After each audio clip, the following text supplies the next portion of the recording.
Google update থেকে জানাচ্ছি যে আজকে কোথায় কোথায় জ্যাম আছে। যেহেতু আহ, ঈদ করার জন্য, পরিবারের সাথে ঈদ করার জন্য অনেকেই বাড়িতে যাচ্ছেন।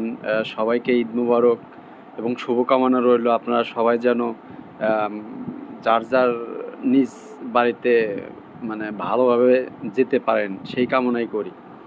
তো আজকে শ্যামলীতে একদম ফাঁকা, কারণ জ্যাম পড়ে কিন্তু গাবতলীতে। হ্যাঁ, গাবতলীতে একটু এই মাজার রোড, হ্যাঁ, টেকনিক্যালি জ্যাম নেই, মাজার রোডে একটুখানি জ্যাম আছে।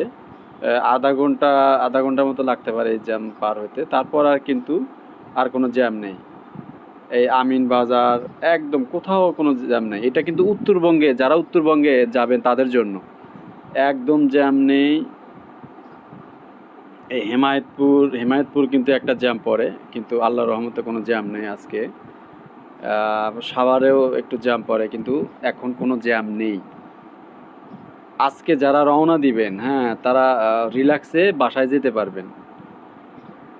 এই জায়গাতে সামান্য একটু মানে, এইটা কোন জায়গা, এইটা হচ্ছে সাভার বাস স্ট্যান্ডের একটু পরে, এখানে একটুখানি হালকা একটু জ্যাম আছে। আহ, জাহাঙ্গীরনগর ইউনিভার্সিটি কোনো জ্যাম নেই, একদম নেই। ও, নবীনগর, কারণ উত্তরবঙ্গে তো যেতে হলে নবীনগর থেকে ডান দিকে যেতে হবে। আর যারা পাবনা এদিকে যান তারা অনেক অনেক গাড়ি আবার এই যে সোজা চলে যায়, ফেরিঘাট দিয়ে পার হয়ে যায়। তো এই নবীনগরে মোটামুটি জ্যাম আছে, এইটুক পার হতে আধা ঘন্টার মতো লাগতে পারে। তো এই নবীনগর পার হওয়ার পরে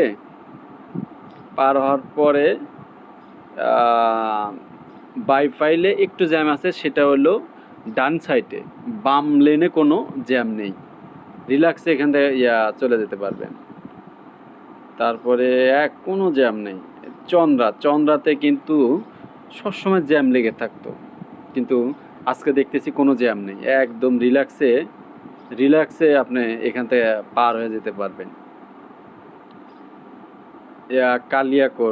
কালিয়াকৈরও কোনো জ্যাম নেই।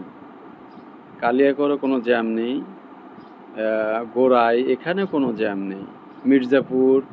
মির্জাপুর এখানে কোনো জ্যাম নেই। এখানে কোনো জ্যাম নেই। করটিয়া